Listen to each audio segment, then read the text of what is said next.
Welcome to this tutorial on Kotlin Data Classes and their automatic utility methods. In this video, you'll learn how data classes automatically generate essential methods like equals, hashCode, toString, and copy, making your code cleaner and more efficient. Let's compare a regular class with a data class. On the left, we have a regular class called user with two properties, name of type string and age of type int. On the right, we have the exact same structure, but with the data keyword added before class. This single keyword transforms the class and gives it powerful automatic capabilities. When you create a data class, Kotlin automatically generates 4 essential methods for you. First, the equals method compares object equality based on their properties.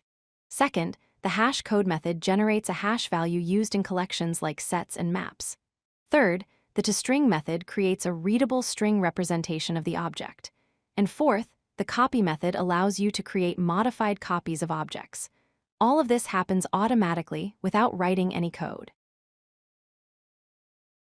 Let's see the equals method in action. We create a data class user with name and age properties.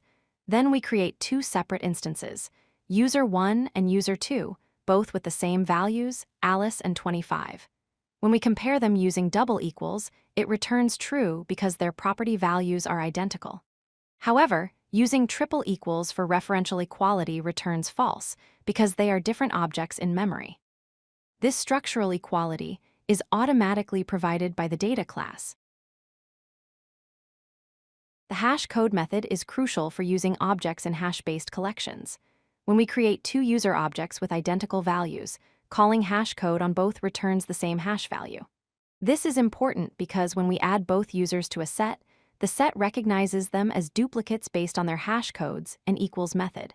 So the set size becomes 1, not 2. This automatic hashCode generation ensures your data classes work correctly in collections. The toString method provides a readable representation of your object.